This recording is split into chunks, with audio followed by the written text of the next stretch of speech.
Bismillahirrahmanirrahim.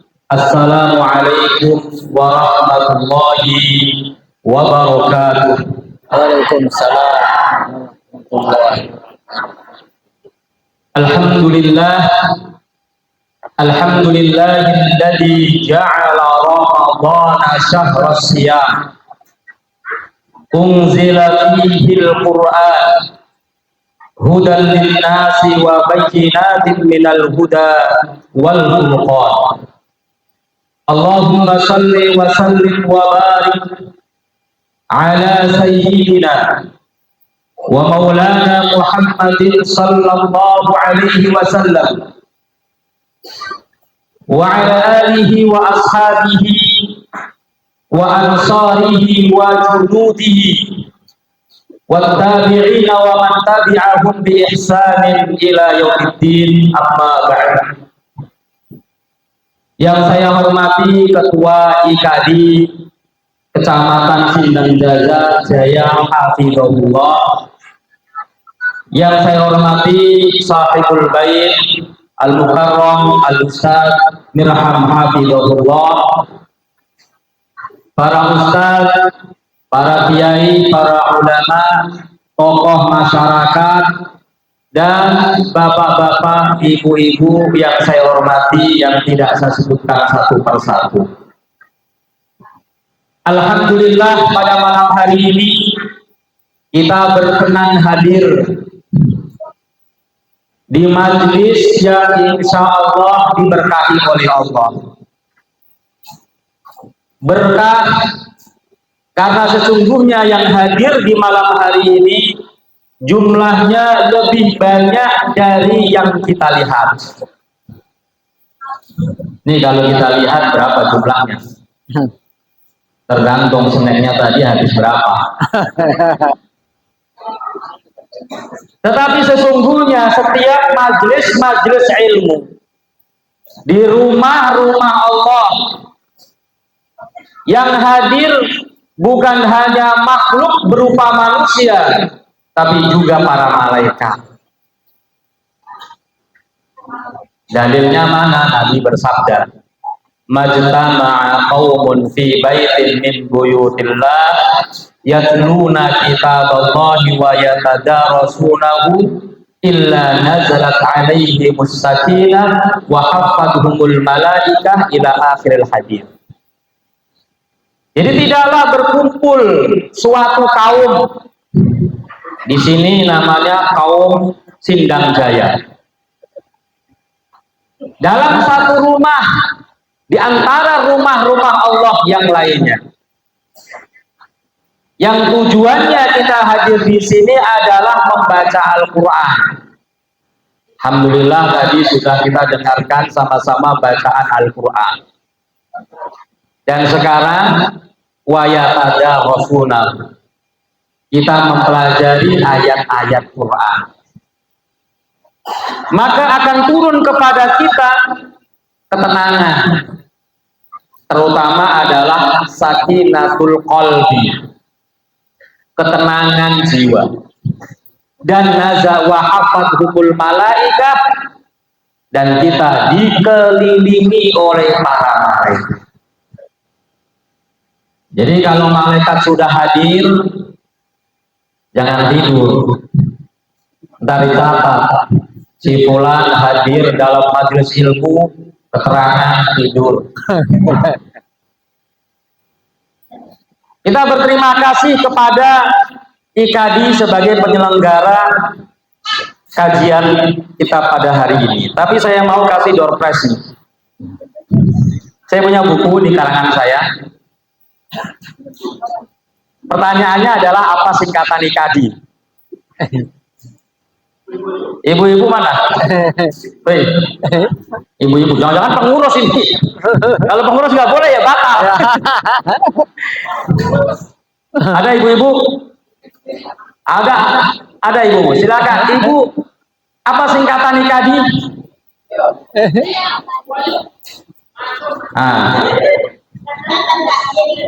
Ikatan Dai Indonesia. Di mana Ustaz? Belum nggak Ustaz? Benar, Masya Allah. Ikatan Dai Indonesia. Nah, ini silakan diberikan. Itu judulnya fikih Ramadan, isinya tentang hukum-hukum fikih berkaitan dengan bulan Ramadan. Kita bersyukur bahwa hari ini kita diberikan kemudahan oleh Allah Subhanahu wa taala hadir di majelis ini. Dan tema yang akan kita angkat pada malam hari ini adalah Ramadan, bulan kemenangan. Ini masuk YouTube, Pak? Oh, atau iNews? Masuk YouTube. Ya, perlu dibagi nilainya. Nanti dikirim. Kalau saya download boleh nggak? Mau saya upload sendiri. Bulan Ramadan adalah bulan kemenangan. Pandangan kita seringkali kalau kita berbicara tentang kemenangan, maka yang terbayang oleh kita adalah menang secara duniawi. Kalau ada pertandingan Real Madrid lawan Barcelona, yang ngegolin paling banyak dia menang. Orang menang kalau dia mendapatkan juara kelas, menang kalau mendapatkan jabatan, naik pangkat, untung banyak. Tetapi kemenangan yang hakiki, kemenangan yang sejati menurut Allah adalah sebagaimana yang Allah firmankan, faman zuhziha 'anil nar wa udkhilal jannata faqad faz. Barang siapa yang dijauhkan dari neraka lalu dimasukkan ke dalam surga, maka dialah sebenar-benar orang yang mendapatkan kemenangan. Maka kemenangan yang hakiki adalah apabila kita memantaskan diri kita menjadi orang yang layak sebagai ahlul jannah.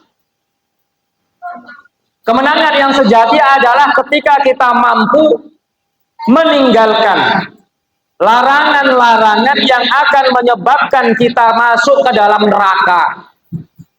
Itulah kemenangan yang hakiki. Boleh jadi di dunia dia berkuasa, hartanya banyak, jabatannya tinggi, banyak orang yang mengikuti, tetapi kalau imannya tidak benar, akhlaknya tidak baik, maksiatnya dikerjakan, maka dia bukanlah orang yang menang.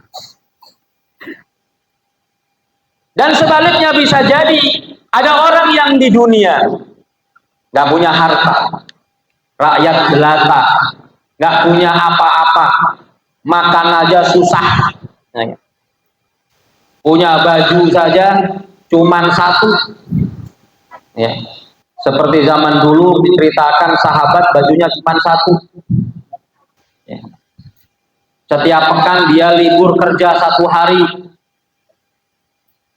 di mana digunakan hari itu untuk mencuci bajunya. Tetapi dia taat kepada Allah, rajin ibadahnya, jauh dari maksiat, maka dialah sejatinya seorang pemenang. Ikhwatal iman, jamaah yang dimuliakan Allah Subhanahu wa taala. Karena itu pada malam hari ini saya ingin menyampaikan 8 kemenangan yang kita raih saat kita berada di bulan Ramadan. Kalau kita 8 itu bikin nunjuknya kayak gimana? Gini atau gini? Sama aja. Ya, 8. Yang pertama adalah intisarul imani alal kufri. kemenangan iman atas kekufuran. Yang mendominasi kita saat kita berada di bulan Ramadan adalah nuansa keimanan. Keyakinan kita kepada Allah yang mendorong kita sanggup melakukan ibadah seberat apapun, sesulit apapun ketika kita berada di bulan Ramadan. Oleh karena itulah ketika Allah Subhanahu wa taala memerintahkan kepada kita untuk berpuasa diawali dengan panggilan keimanan. Bukan panggilan kemanusiaan ya ayyuhan nas, tapi ya ayyuhalladzina amanu. Karena inilah modal kita. Atas dasar iman kita sanggup menerima apapun perintah Allah seberat apapun. Hai orang-orang beriman, diwajibkan atas kalian untuk berpuasa. Kalau kita lihat sejarah, para sahabat Nabi rela berjuang, meninggalkan keluarganya, hartanya, hijrah ke Madinah, semuanya atas dasar keimanan. Bahkan ada yang diazab, ya, disiksa begitu berat, seperti Alu Yasir, keluarga Yasir. Ada banyak sahabat yang kemudian disiksa oleh majikannya dan keluarganya. Tapi karena dia iman kepada Allah, maka seberat apapun ujian yang menimpa mereka, mereka tahan. Mereka mampu untuk menahannya. Demikian pula puasa ini ibadah yang berat. Karena itu panggilannya adalah panggilan keimanan. Kenapa berat? Pertama, puasa ini jujur ibadah yang jarang kita lakukan. Ada puasa-puasa sunnah, tapi saya lihat di wajah-wajahnya jarang puasa. Alasannya macam-macam, kerja, ya kan? Jujur, jarang puasa. Kita nggak terbiasa untuk berpuasa. Yang kedua, puasa itu intinya adalah meninggalkan sesuatu yang menjadi kebutuhan primer kita. Yang dilarang oleh Allah kepada kita ketika kita berpuasa itu bukan nggak boleh ngopi, bukan, nggak boleh ke mall, bukan. Yang nggak boleh adalah nggak boleh makan. Coba nggak boleh makan. Makan itu hal mendasar yang menjadi kebutuhan kita. Orang nggak punya pakaian masih bisa hidup, ya kan? Orang nggak punya rumah masih bisa hidup. Tapi orang nggak makan nggak bisa hidup. Itu yang kemudian dilarang oleh Allah untuk kita. Nggak boleh makan, nggak boleh minum, berat. Karenanya ujian pertama yang menimpa umat manusia itu adalah ujian makan. Dan nggak sanggup. Nabi Adam itu ujian pertamanya adalah ujian makanan. Wala taqraba hadhihi syajarata fatakuna minal zalimin. Ujian pertamanya, kamu jangan deket-deket sama pohon ini, jangan kamu makan. Yang lain boleh silakan makan semuanya, tapi yang ini jangan. Tapi apa yang terjadi? Nabi Adam nggak sanggup mendapatkan ujian untuk tidak makan buah yang dilarang oleh Allah. Fa'azallahu masyaitanu an. Setan menggelincirkannya sehingga keduanya kemudian makan buah itu. Jadi bapak kita, nenek moyang kita itu sudah diuji makanan dan nggak sanggup. Karena itulah kemudian kita dilatih bagaimana kita selalu ingat akan ujian itu, bahwa melakukan sesuatu yang dilarang oleh Allah itu berakibat fatal. Nabi Adam gara-gara makan, melakukan apa yang dilarang oleh Allah yaitu makan, hukumannya apa? Qulna bitu minha jami'a. dikeluarin dari surga, turun ke bumi. Nah, kita kan banyak nih, dilarang makan, disuruh puasa, makan mulu. Warung suruh tutup, kasih tirai. Di dalamnya ada yang makan. Nah, ya kan? Ibu-ibu yang jualan, yang jualan makanan, buka warungnya sore-sore aja. Kalau pagi-pagi ada orang mau makan, tanyain Muslim, jangan kasih. Jadi berat. Makanya menanggung perintah yang begitu berat, dasarnya adalah iman. Maka di bulan Ramadan, keimanan inilah yang menjadi pemenang. Karena itu Rasulullah Shallallahu Alaihi Wasallam bersabda, "Man shoma Ramadana." Siapa yang puasa Ramadan? Apa dasarnya? Harus imanan wa ihtisaban. Didasari oleh iman, didasari oleh upaya mendapatkan ridho Allah, mengejar ridho Allah. Ghufira lahu ma taqaddama min dzambi.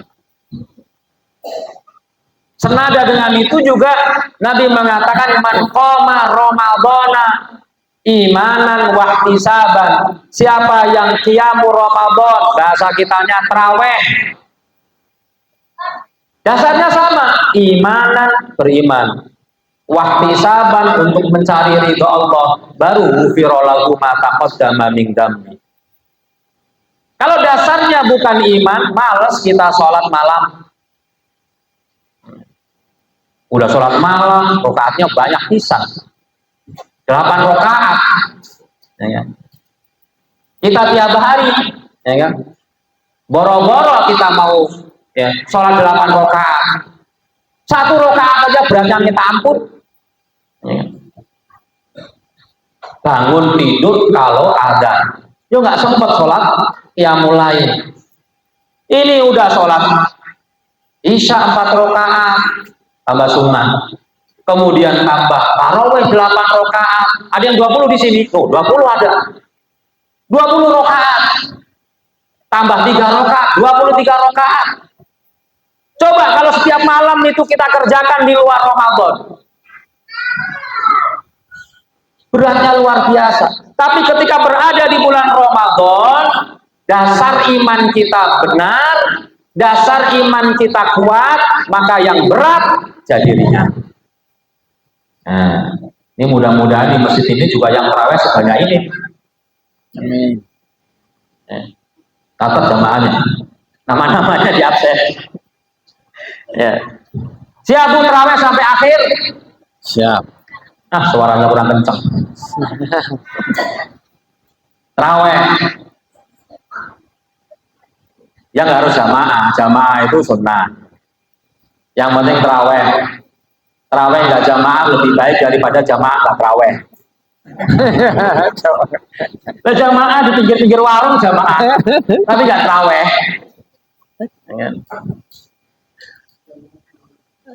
Maka kalau kita memiliki iman yang benar, maka kita layak dan pantas untuk mendapatkan kemenangan. Karena itu Allah mengatakan, wa kana haqqan 'alaina nasrul mu'minin. Wa kana haqqan alaina nasrul mu'minin. Wajib bagi kami, yaitu Allah, untuk menolong, memberikan kemenangan kepada siapa? Al-mu'minin. Allah katakan al-mu'minin, orang-orang yang beriman. Maka orang yang beriman memiliki keyakinan yang luar biasa bahwa mereka pasti akan ditolong oleh Allah Subhanahu wa ta'ala. Kemudian yang kedua, intisarul ikhlasi ala riya'i. Kemenangan keikhlasan atas riya. Ibadah puasa ini identik dengan keikhlasan. Ibadah puasa adalah ibadah yang tidak nampak atau ibadah sirriyah. Tidak ada yang tahu orang berpuasa ataukah tidak kecuali Allah dan dirinya. Dia yang tahu apakah dia berpuasa ataukah tidak. Karena orang bisa bersembunyi dari puasa. Ngomongnya puasa, tapi sesungguhnya tidak puasa.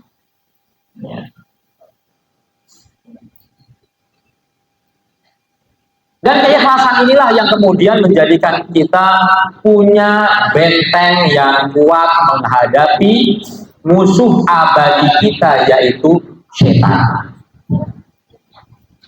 Jadi untuk mengalahkan setan, maka kita butuh senjata namanya ikhlas.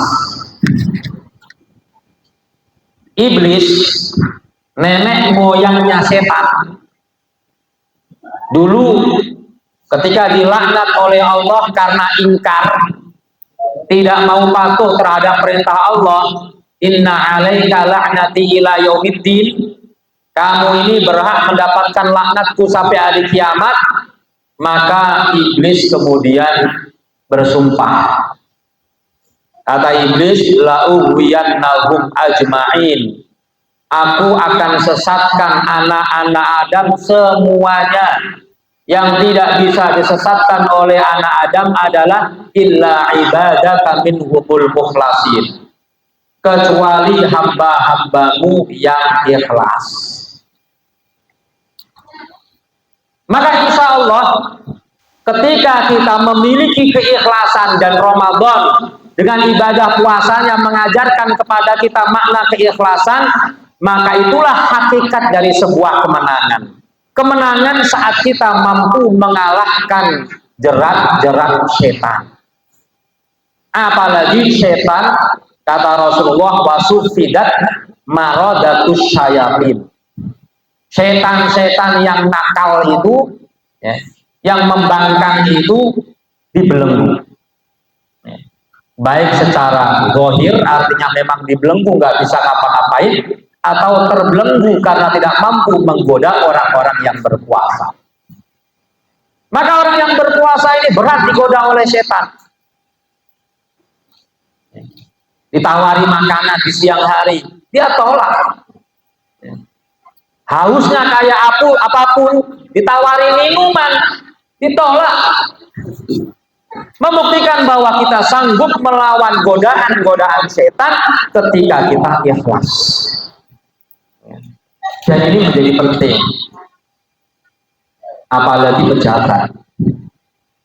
Orang yang menjabat itu kalau tidak memiliki keikhlasan dalam menjabat, maka dia mudah digoda oleh setan. Disogong, disuap, dirayu, gampang. Tapi kalau dia ikhlas dalam bekerja lillahi ta'ala, maka semua rayuan-rayuan itu tidak akan sanggup menggoyahkan idealismenya. Oleh karenanya Ramadan mengajarkan kepada kita agar kita memurnikan ibadah kita dengan keikhlasan. Karena riya sebagai kebalikan daripada ikhlas ini sangat-sangat samar, nggak nampak. Kadang-kala kita terjerumus kepada riya dan kita nggak merasa. Itulah yang disebut oleh Rasulullah dengan asyirku al-asghar. Innama akhwafu ma akhafu alaikum asyirkul asghar. Sesuatu yang paling aku takutkan menimpa kalian adalah syirik yang kecil, yaitu riya.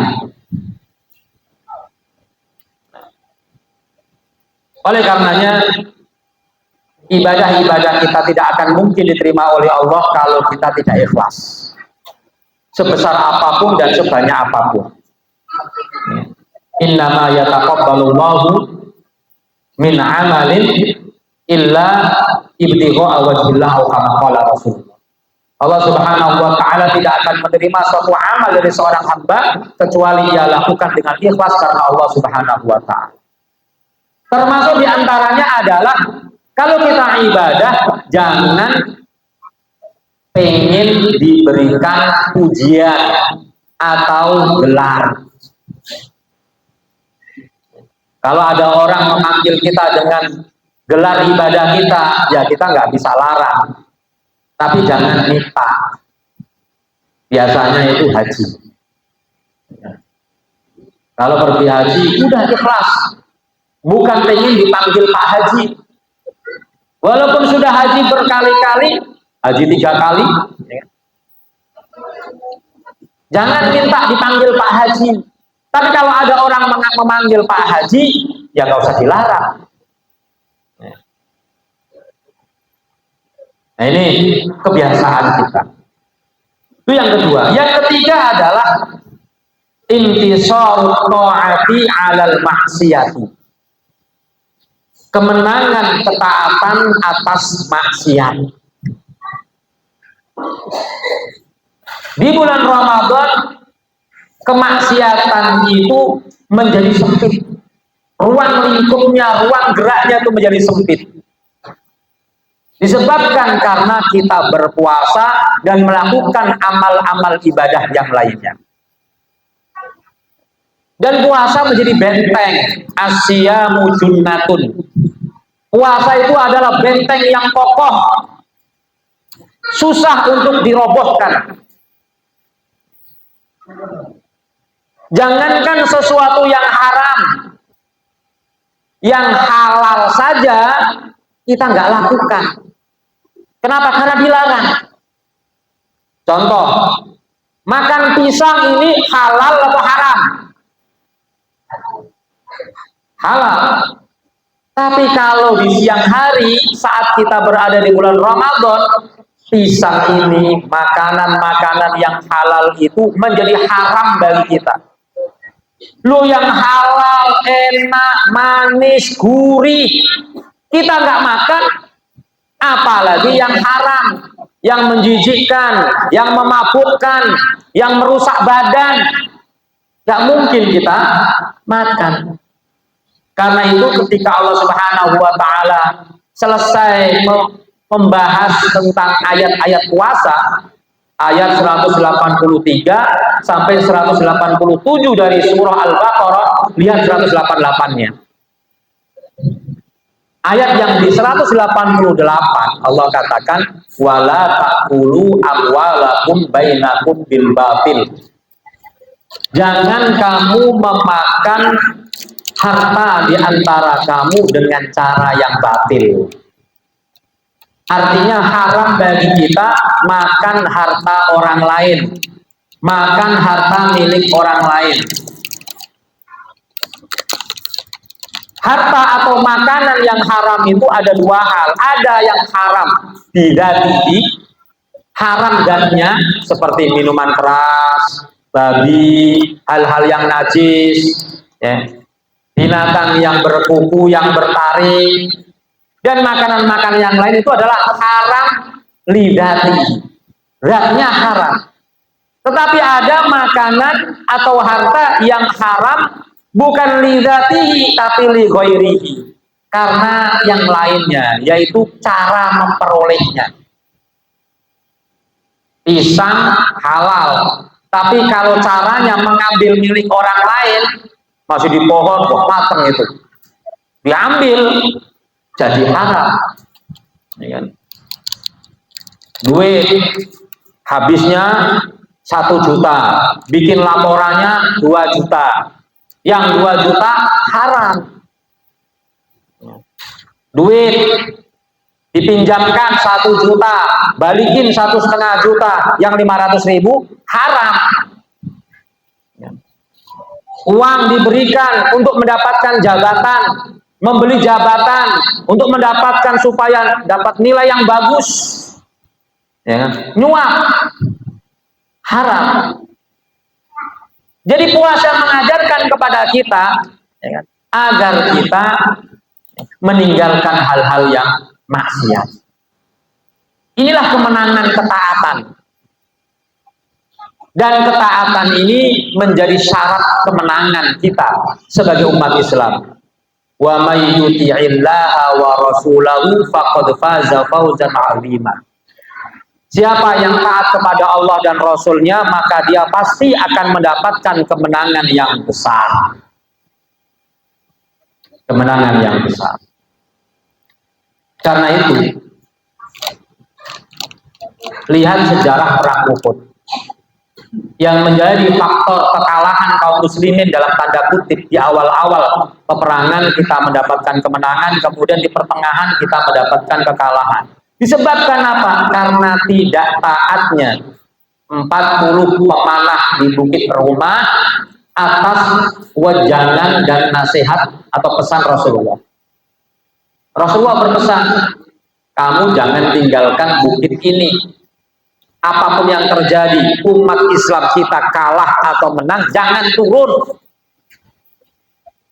Tapi karena orang-orang yang ada di atas bukit ini melihat umat Islam sudah nampak kemenangannya, sudah mulai ngumpulin harta ghanimah, tergiur hatinya. Ini kalau kita diem aja di sini, nggak kebagian nih, ya kan? Turun beramai-ramai dari 50 orang, 40 orang turun.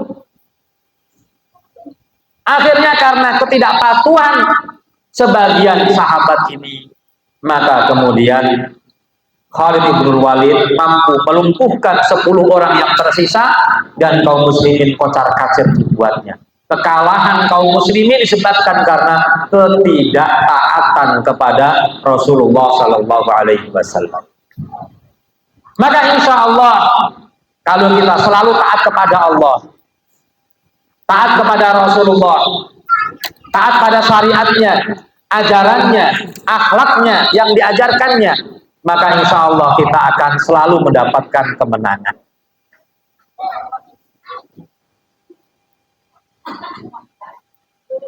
Oleh karenanya puasa ini menjadi senjata bagi kita untuk bisa meninggalkan kemaksiatan. Para pemuda kecenderungannya untuk berbuat maksiat itu tinggi.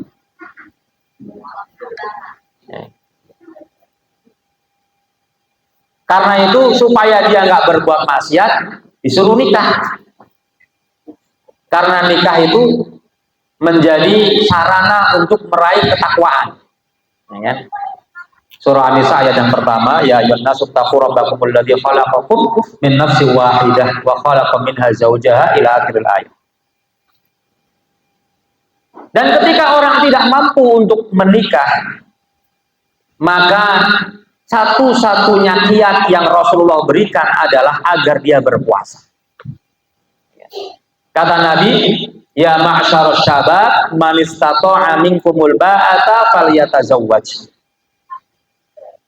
Wahai pemuda yang sudah punya bekal, mampu untuk menikah, segera nikah. Fa illam yastati, kalau tidak mampu untuk nikah, maka fa'alaihi bisyam, maka hendaknya ia berpuasa.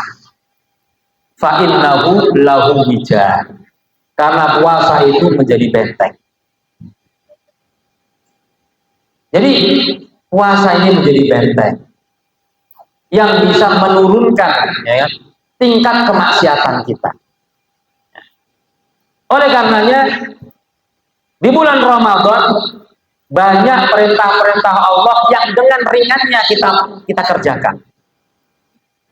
Ketaatan kita kepada Allah sangat dominan.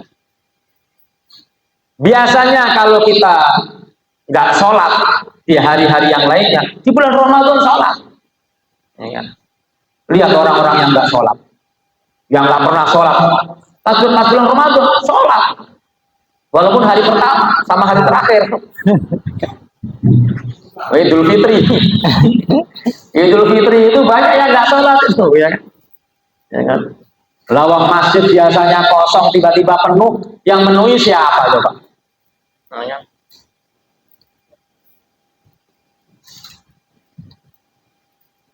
Jadi itu ketaatan, ya kan? Begitu pula perintah-perintah yang lainnya. Berbakti kepada orang tua juga kita lakukan. Selepas Ramadan kita silaturahim mengunjungi orang tua. Padahal jarang kita datang kepada orang tua, terutama yang rumahnya jauh. Pulang ke kampung setahun sekali.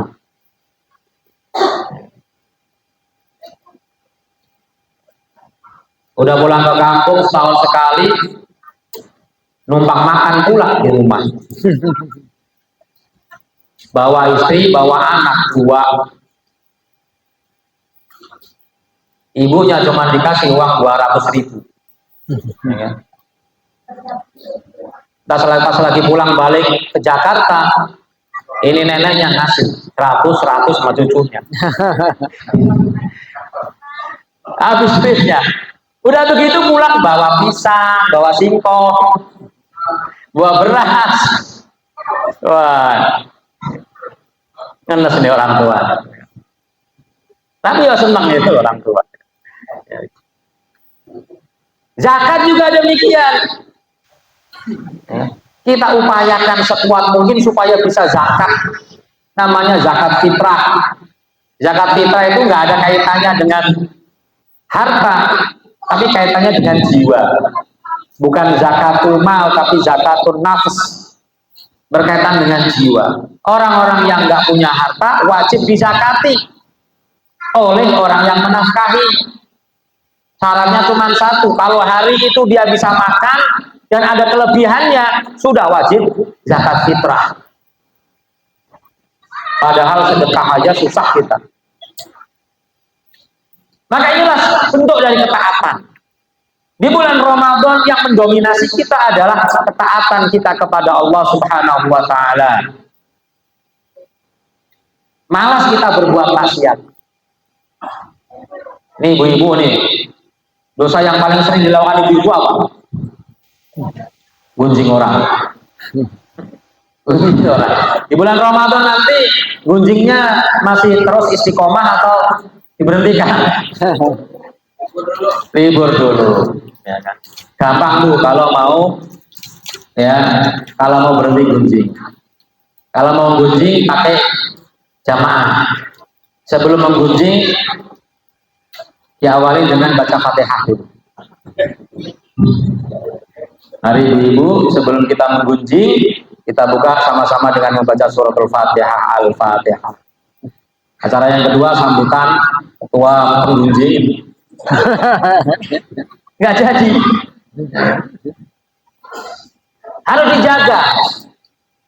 Karena puasanya orang soleh, saya katakan siyamus sholihin, ia adalah puasa yang tidak hanya sekedar menahan lapar dan dahaga saja, tapi juga menahan anggota badannya dari melakukan kemaksiatan.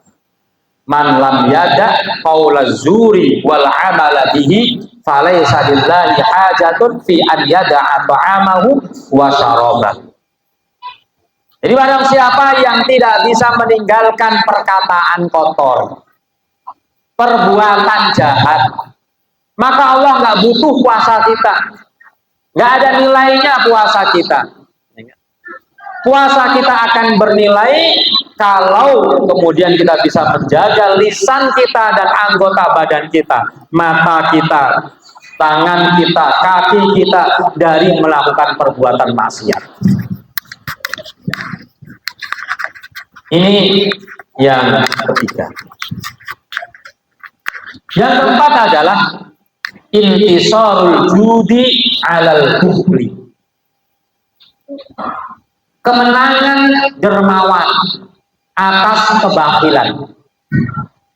Di bulan Ramadan ini orang berubah total menjadi sangat dermawan, gampang mengeluarkan uang, nggak sayang sama uang.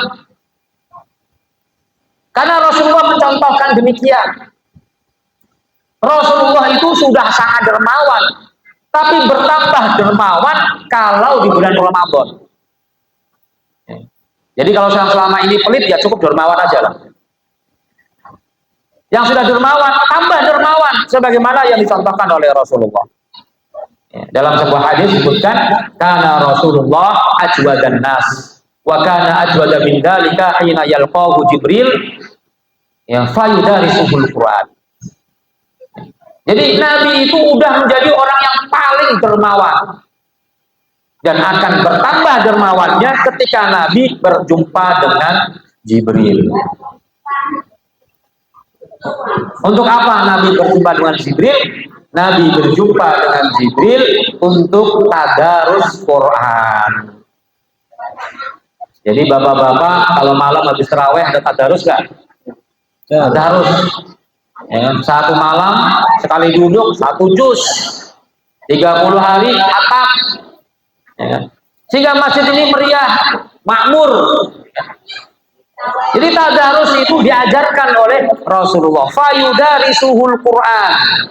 Rasulullah tadarusan dengan Jibril. Kalau Nabi tadarusannya hafalan. Kalau kita baca mushaf, nggak apa-apa. Yang penting baca Quran. Dan kedermawanan Nabi dikatakan oleh para sahabat karihil mursalah, seperti angin yang bertiup, yang siapa saja bisa menikmati, gampang banget mengeluarkan uang. Maka ada orang Badui itu mensifati Rasulullah, saya bertemu dengan rajulan la yakhaful faqra. Saya bertemu dengan seorang laki-laki yaitu Rasulullah yang tidak takut miskin, yang nggak takut miskin. Ya, kalau kita kan takut banget miskin. Ya. Jadi mudah sekali. Nabi itu kalau makan suka ngajak sahabat. Nabi kalau makan suka ngajak sahabat. Pernah kan kita mendengar hadis Nabi makan sama anak-anak, ketika anak-anak makannya celakuan, ngambil sembarang. Nabi kasih tahu sambillah wa qul biyaminika wa qul mimma yalika. Makan baca bismillah. Makan yang terdekat, pakai tangan kanan. Berarti makannya bareng-bareng. Nabi juga sering mengajak para sahabat makan. Ahli sufah yang di masjid itu ajak makan bersama sama Nabi. Jadi makan bersama itu sunnah Nabi. Nabi kalau makan nggak sendirian, ngajak orang. Ini dia dibiasakan. Kalau kita di kantor, yang punya kantor nih, kantor-kantor. Kalau mau beli makanan, ajak, yuk ikut saya, ajak makan.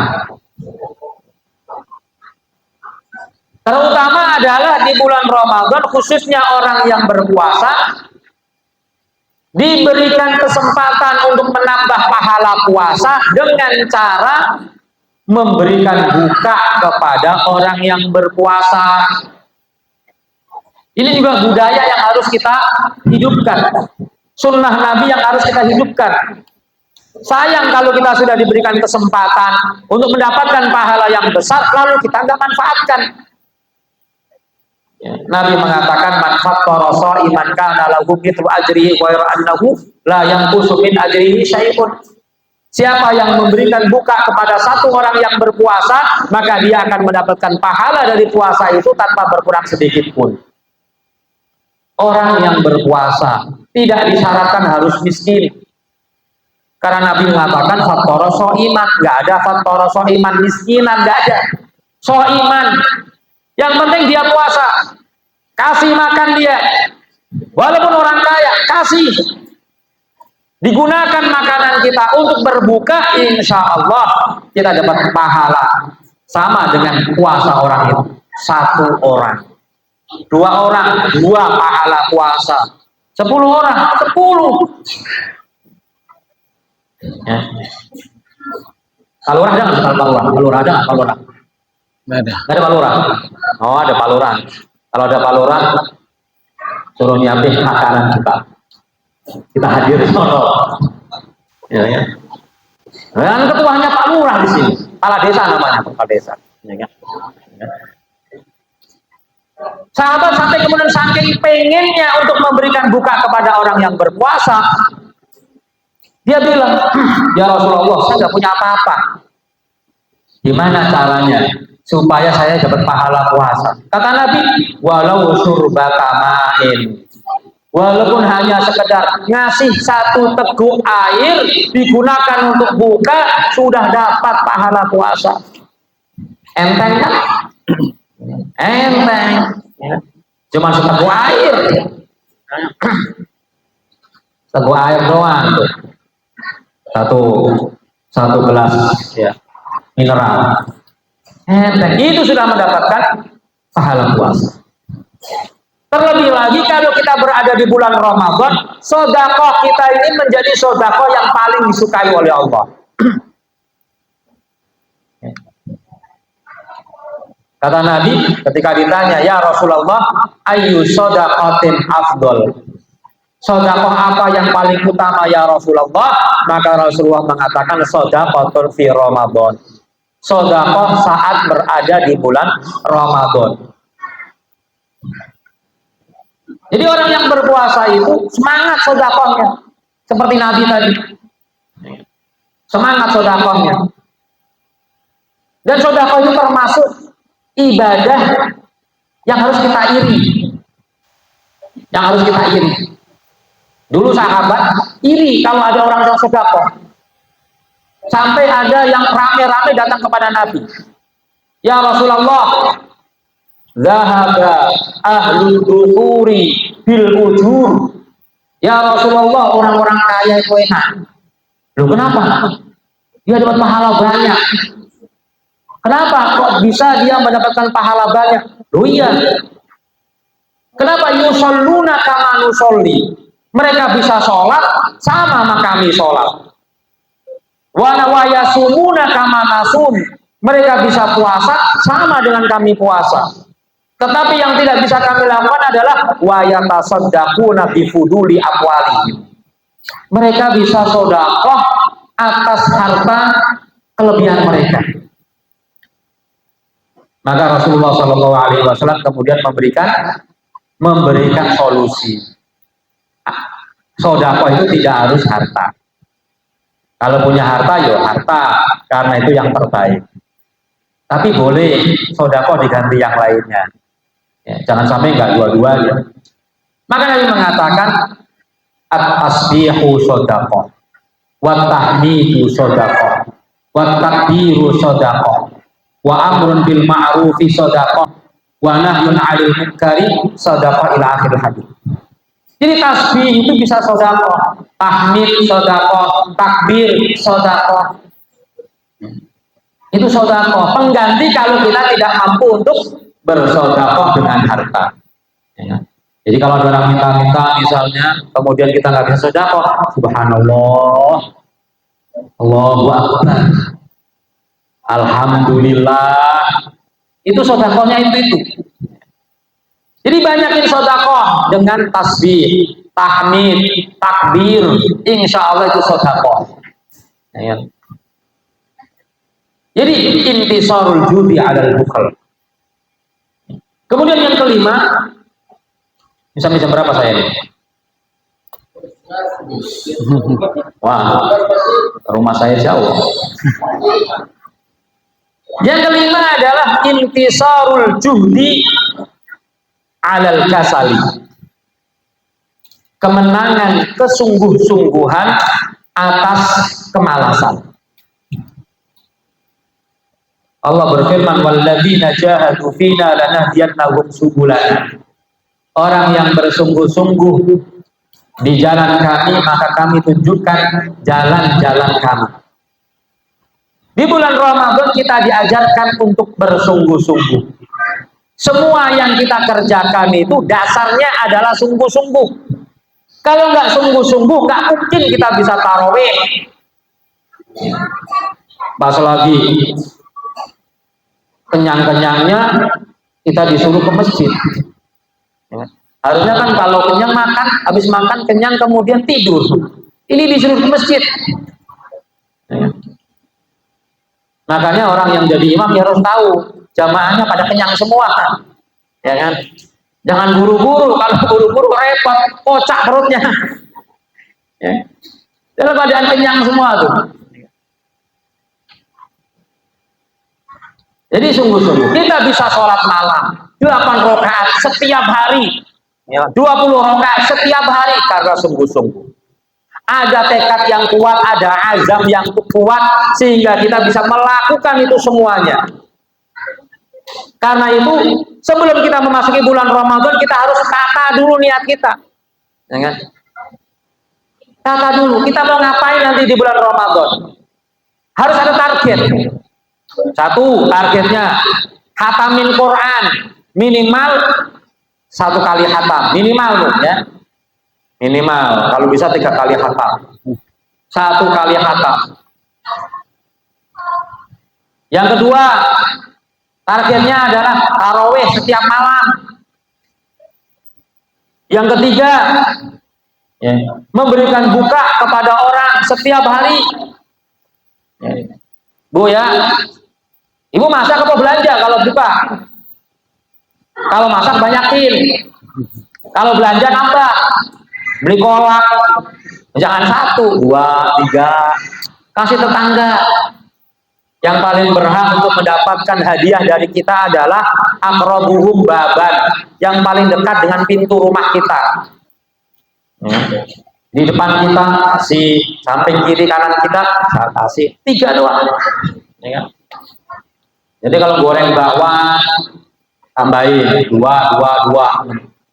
Ya. Bagi. Kan gitu. Jadi harus target memberikan buka dan amalan-amalan yang lain. Ya. Kalau ada yang bisa umroh, umroh. Karena umroh ini di bulan Ramadan istimewa. Umrohtun fi Ramadan kahajjatin ma'i. Orang yang umroh di bulan Ramadan seperti melakukan ibadah haji bersamaku. Kan haji susah dibayar. Nunggu berapa tahun? 20 tahun. 20 tahun. Bapak umurnya berapa Pak? 40 tahun. 50 tahun. 20 tahun lagi 70. Pakai tongkat. Ya. Kalau daftarnya sekarang, wah, yang muda-muda ini harusnya udah daftar nih, ya kan? Supaya enggak, ya supaya masih keburu. Ya. Oh ini haji ini jadi repot luar biasa. Untuk mendapatkan pahalanya, kita bisa melakukan umroh di bulan Ramadan. Ya. Terutama di 10 hari yang terakhir di bulan Ramadan, kita mendapatkan keistimewaan, mendapatkan Lailatul Qadar di Masjidil Haram. Jadi kesungguhan inilah yang kemudian menjadikan kita dapat melakukan segala bentuk ibadah dengan baik dan malas itu hilang. Coba kalau seandainya kita di jam 3, jam 4. Biasanya kan malas-malasan ketika dibangunin. Pak bangun, udah jam 4. Kalau di lain bulan Ramadan kita santai aja. Subuh masih lama. Tapi kalau di bulan Ramadan kita bilang udah jam 4 mau sahur, bangun. Walaupun mata masih sipit, mata masih ngantuk, badan masih pegel, paksain bangun. Ternyata bisa. Ternyata bisa bangun ataukah tidak tergantung kesungguhan kita. Bukan kondisi ngantuk atau tidak ngantuk. Kan sama-sama ngantuk. Kadang-kadang di bulan Ramadan malah lebih ngantuk daripada di luar Ramadan. Di luar Ramadan kita tidur jam berapa? Jam 8, jam 9 udah tidur. Pas Ramadan, kapan tidur? Gak mungkin jam 8, lagi terawih. Jam setengah 9 baru selesai. Jam 9 sampai rumah, masih capek. Paling tidur jam 10. Jam 10, jam 4 baru. Apalagi ibu-ibu. Jam 3 udah bangun, masak. Ibu-ibu gak bangun. Wah, sekeluarga bencana itu dah. Nah, ibu-ibu cepat selamat. Ya kan? Nah, ibu-ibu luar biasa itu ya. Makanya ibu-ibu dikasih keringanan, boleh nggak puasa beberapa hari, nanti diganti, ya boleh ya. Jadi itu ternyata bisa kalau kita sungguh-sungguh. Termasuk tadi tarawih juga kita sungguh-sungguh, walaupun panas, keringetan, hujan-hujan, kita rela. Yang kerja itu luar biasa itu. Yang kerja itu biasanya pulang sampai rumah setelah Isya. Tapi pas Ramadan semua berpikiran sama. Saya pengen tarawih di masjid. Walaupun hari pertama doang. Saya heran itu. Kenapa hari pertama, hari kedua, 5 hari pertama semua pikirannya sama, pengen tarawih bersama keluarga di rumah atau di masjid terdekat. Tapi setelah itu kok nggak pada muncul. Padahal kan Ramadannya sama, tarawehnya sama. Kenapa begitu? Dan semua itu bisa kita lakukan kalau kita sungguh-sungguh. Baca Quran juga demikian. Walaupun ngantuk-ngantuk, kita tetap baca Quran supaya khatam Quran. Kalau kita ingin mudah menghatamkan Quran, dibagi waktunya setelah sholat. Kalau setelah sholat 4 halaman, 5 kali sholat 20 halaman, 1 juz sehari.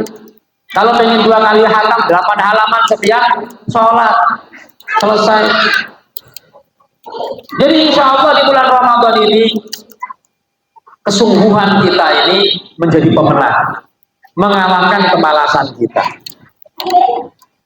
Dan jangan jadi alasan malas karena puasa, karena lapar, karena haus, kemudian nggak mau bekerja, seharian tidur aja. Ya. Kalau kita lihat Nabi itu perang Badar di bulan Ramadan, Fathu Makkah di bulan Ramadan, beberapa perang yang lainnya juga di bulan Ramadan. Kita kan nggak disuruh berperang sambil puasa. Dan Nabi usianya udah tua. Perang Badar itu Nabi usia pensiun. Kita pensiun mau berapa? 55 tahun. Itu Nabi perang Badar itu umurnya 55 tahun. Baru mulai perang yang pertama. Kita umur 55 tahun udah loyo. Asam urat ada. Ya kan? Encok ada. Ya kan? Macam-macam penyakitnya. Nabi baru mulai perang, kita mulai pensiun. Jadi semangatnya luar biasa. Kemudian yang berikutnya adalah yang keenam, intisarul ilmi alal jahli, kemenangan ilmu dari kebodohan. Di bulan Ramadan, nggak tahu kalau di sini, di bulan Ramadan ini kita punya semangat untuk menambah ilmu. Kalau di tempat saya itu di bulan Ramadan setiap tarawih itu ada ceramahnya. Tiap hari ada ceramahnya. Nggak tahu di sini. Kalau di kampung saya orang Demak, Bu. Orang Jawa. Kalau di bulan Ramadan di pesantren saya itu kegiatan rutin harian diliburkan, diganti dengan kajian ilmu, kajian kitab. Namanya sorogan atau balah kitab. Targetnya khatam. Selama 30 hari atau 25 hari harus bisa menghatamkan kitab. Nah, di situ menambah keilmuan. Maka di antara yang harus kita agendakan adalah di bulan Ramadan bagaimana kita bertambah wawasan keislaman kita. Ya. Maka kalau ada pengajian-pengajian, ada kajian duha, kalau di kantor-kantor ada ceramah zuhur. Kalau pas lagi 10 hari yang terakhir di bulan Ramadan ada kajian iktikaf dan kajian-kajian yang lainnya, jangan ditinggalkan. Ikuti. Karena kita dalam rangka untuk menambah wawasan ilmu kita. Karena ibadah kita sehebat apapun, kalau tidak didasari dengan ilmu, menyebabkan ibadah kita salah sehingga tidak diterima oleh Allah Subhanahu wa Ta'ala. Karena itu, di dalam surah Al-Baqarah, di ayat-ayat puasa, lihat ayat yang ke-184. Ayat-ayat puasa itu ada 5, 183, 184, 85, 186, 187. Semua ayat diakhiri dengan kata la'alla. 83, 183 la'allakum tattaqun, 185 la'allakum tashkurun, 186 la'allakum yarsudun, 187 la'allakum yattaqun. Hanya di 184 yang tidak ada kata la'alla. Allah katakan di akhir ayat itu, wa antasumu khairul lakum in kuntum ta'lamun. Hendaknya kamu puasa itu lebih baik bagi kamu jika kamu berilmu. Jadi bukan la'allakum ta'lamun, supaya kamu berilmu, tapi jika kamu berilmu. Kata para ulama nahwu, in itu namanya in syartiyah. Menandakan bahwa ilmu itu menjadi syarat benar atau tidaknya ibadah kita. Kalau kita ibadah tanpa didasari dengan ilmu, kemungkinan besar menjadi salah. Kalau salah, ditolak. Sebagaimana yang disatakan oleh Rasulullah, man ahdatsa fi amrina hadza laisa alaihi amruna fahuwa raddun. Siapa yang melakukan sesuatu perbuatan yang tidak ada ajarannya dari kami, maka dia tertolak, nggak ada ilmunya. Dulu ada seorang sahabat itu berfatwa tanpa didasari dengan ilmu, menyebabkan kematian seseorang. Ada seorang sahabat junub, terluka dalam peperangan. Kemudian bertanya kepada para sahabat yang lainnya, apakah ada rukhsah bagiku untuk tayamum, nggak mandi junub? Kata para sahabat, nggak ada, kamu nggak boleh tayamum, harus mandi. Karena fatwanya itu nggak ada dasar ilmunya, maka kemudian orang itu mandi dalam keadaan musim dingin, terluka, mandi, maka kemudian dia meninggal dunia. Innalillahi wa inna ilaihi raji'un. Meninggal dunia. Nabi marah ketika diberitahu. Kenapa kamu nggak tanya sama orang yang ngerti? Inna syifa al-ayyi as-su'al, kata Nabi. Sesungguhnya obat kebodohan al-ayyi itu adalah kebodohan, adalah bertanya. Kalau tidak tahu, tanya kepada orang yang tahu. Fas'alu ahla dzikri in kuntum la ta'lamun. Kalau tidak tahu, jangan sok tahu. Qul la adri in kunta la tadri. Katakan aku tidak tahu kalau memang kamu tidak tahu. Ya. Ya. Jadi bertanya kalau seandainya tidak tahu. Maka ilmu inilah yang harus kita kembangkan terus. Ya. Karena ilmu ini diangkat oleh Allah nanti menjadi pertanda hari kiamat. Jadi di antara tanda-tanda hari kiamat adalah ketika ilmu ini diangkat. Diangkatnya ilmu itu karena diwafatkan oleh Allah, diwafatkannya para ulama oleh Allah. Sehingga orang-orang nggak paham, nggak tahu dasarnya, nggak tahu ajaran Allah. Karena nggak tahu, akhirnya mereka bertanya kepada pemimpin-pemimpin mereka atau ulama-ulama mereka yang dianggap oleh mereka sebagai tokoh, ya kan? Kemudian mereka berfatwa tanpa didasari dengan ilmu, sehingga mereka tersesat. Ya. Nah ini ya kemenangan ilmu. Yang berikutnya adalah yang ketujuh, intisar, yang ketujuh apa? Intisar al-wihdati alal furqati, kemenangan persatuan atas perceraian. Alhamdulillah, puasa ini adalah ibadah jamaiyah, ibadah bersama. Seluruh dunia orang Islam berpuasa di bulan yang sama. Salah satu keistimewaan umat Islam adalah mereka melakukan ibadah secara bersama. Berbeda dengan umat-umat yang lainnya, ibadah masing-masing.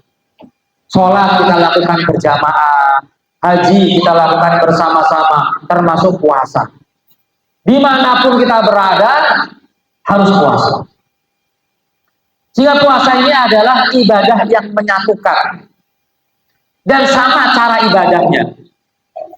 Puasanya kita sebagai orang Indonesia sama dengan puasanya orang Amerika, orang Eropa, orang Afrika. Ya. Walaupun kadang waktunya beda sehari.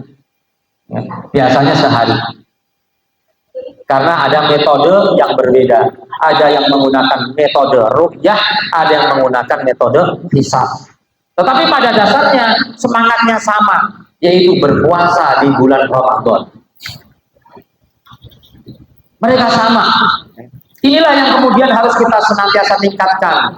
Di bulan Ramadan ini kita diajarkan untuk peduli, bersatu bersama dengan masyarakat yang lainnya. Jangan berusaha untuk membuat pintu-pintu perpecahan. Berbeda tidak dilarang, berbeda boleh. Yang dilarang adalah bermusuhan, yang dilarang adalah perpecahan. Di sini kalau ada calon lurah pada berantem nggak? Sama di kampung saya. Saudara sama saudara bertengkar gara-gara calon lurah. Jangan karena calon lurah, jangan karena pemilu, jangan karena pilpres, kemudian kita berpecah belah. Allah memerintahkan kepada kita untuk bersatu dan jangan berpecah belah. Wahtasimu bihablillahi jami'an wa la tafarraqu. Jangan kamu bercerai-berai. Karena orang yang bercerai-berai itu akan menyebabkan kita lemah, tidak berwibawa, diinjak-injak oleh umat yang lain. Wala tanaza'u fatafshalu wa tadhhaba rihukum. Jangan kamu bercerai-berai, jangan kamu bertengkar, karena kamu akan gagal dan hilang kewibawaan. Maka banyak instrumen yang membuat kita bersatu. Masjid, instrumen kita untuk bersatu. Kiblatnya sama, barisannya rapi dan rapat, kalimat yang diucapkannya sama. Puasa juga begitu, sama. Yang di sini puasanya dengan tidak makan dan minum, sono juga sama. Tidak ada yang kemudian berbeda. Ini intisarul wahdah. Dan al-wahdah ini menjadi ajaran inti dalam Islam. Karena itu ketika Rasulullah SAW hijrah, maka Rasulullah berusaha untuk menyatukan semua elemen masyarakat melalui piagam Madinah. Di masyarakat Madinah ada orang Islam, ada orang Yahudi, ada orang musyrik, tapi disatukan semuanya bersama-sama membangun negeri Madinah. Dan Islam menjunjung tinggi hal tersebut. Wala takunu kalladzina tafarraqu wakhtalafu. Jangan kamu menjadi orang-orang yang berselisih dan bercerai. Yang terakhir, Bapak Ibu sekalian yang dirahmati oleh Allah Subhanahu wa taala, intisarus sabri 'alal jaza'i wal 'ajalati. Kemenangan kesabaran atas keterburu-buruan. Di bulan Ramadan itu dikenal dengan syahrus sabr, bulan kesabaran. Ada persamaan antara sabar dengan puasa. Sabar oleh Allah Subhanahu wa taala diberikan pahala tiada tara. Innama yuwaffas sabiruna ajrohum bighairi hisab. Orang-orang sabar itu diberikan balasan oleh Allah tanpa ada hisabnya. Puasa juga demikian. Puasa juga pahalanya nggak ada hitungannya. Kata Nabi, kullu amali ibni Adam lahu illa saumu fa innahu li wa ana ajzi bihi. Semua amalan anak Adam itu untuknya kecuali puasa. Puasa itu untukku dan aku sendiri yang akan memberikan balasan kepadanya. Para ulama mengatakan kata-kata wa ana ajzi bihi menunjukkan bahwa balasan yang Allah berikan tidak ada hitungannya. Itu kesamaannya. Orang yang berpuasa diajarkan untuk bersabar. Selapar apapun kita nggak boleh makan sebelum maghrib. Selapar apapun, sehaus apapun, kita nggak boleh makan sebelum maghrib. Sekenyang apapun, kita nggak boleh menunda sahur setelah syuruk atau setelah tulu'ul fajr. Waktunya kebalikannya begitu. Bahkan kita disuruh bersabar kalau ada orang yang berbuat jahat kepada kita. sabar, jangan emosi, jangan marah, tahan emosi. Jangankan memulai emosi, membalas dengan emosi saja dilarang. Jangankan kita marah dari awal, marah karena dipicu itu dilarang. Karena itu Nabi mengatakan wa insabahu ahadun. Kalau ada yang mencaci maki kamu, jelek-jelekin kamu, gunjing kamu, membuka aib kamu dan seterusnya, kejahatan-kejahatan yang dilakukan, auqatalahu, atau ada orang yang memerangi kamu, yang ngajak berantem, ngajak bertengkar, maka nggak usah dibalas. Cukup katakan falyaqul inni shaimun. Katakanlah aku sedang berpuasa. Ini mengajarkan bahwa kita adalah orang yang harusnya bisa bersabar. Sebagaimana kita bisa bersabar?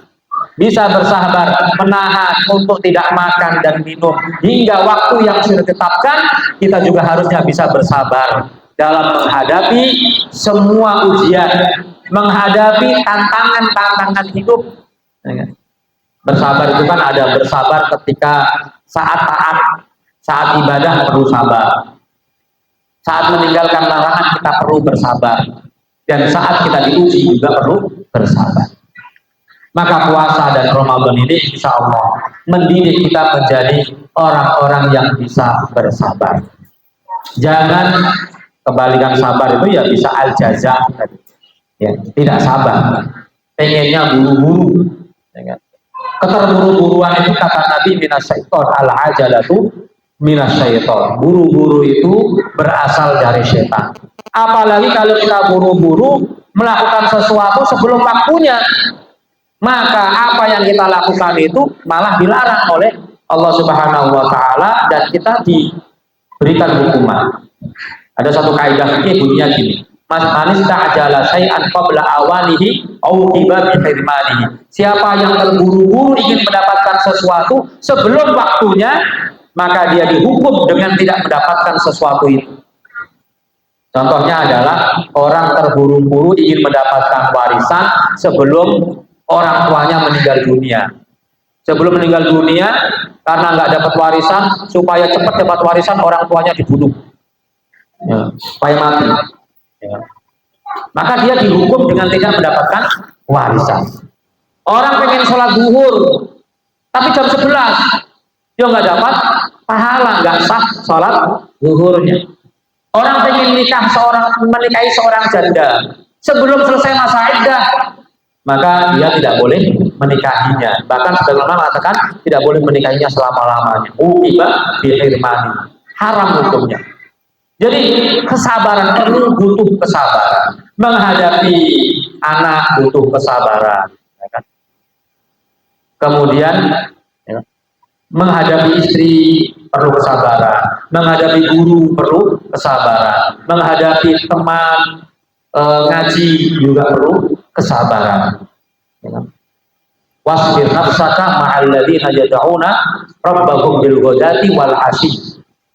Sabarkanlah dirimu membersamai orang-orang yang selalu berdoa kepada Allah Subhanahu wa taala di waktu pagi dan sore hari. Kita harus selalu bersabar. Inilah 8 intisarah, kemenangan-kemenangan yang kita raih di bulan Ramadan. Mudah-mudahan Ramadan tahun ini menjadi Ramadan yang terbaik dari kita upayakan dapat mengisi Ramadan dengan ibadah-ibadah yang terbaik sehingga kita mendapatkan derajat takwa di sisi Allah Subhanahu wa taala. Aqul qouli hadza astaghfirullah li wa lakum. Wassalamualaikum warahmatullahi wabarakatuh.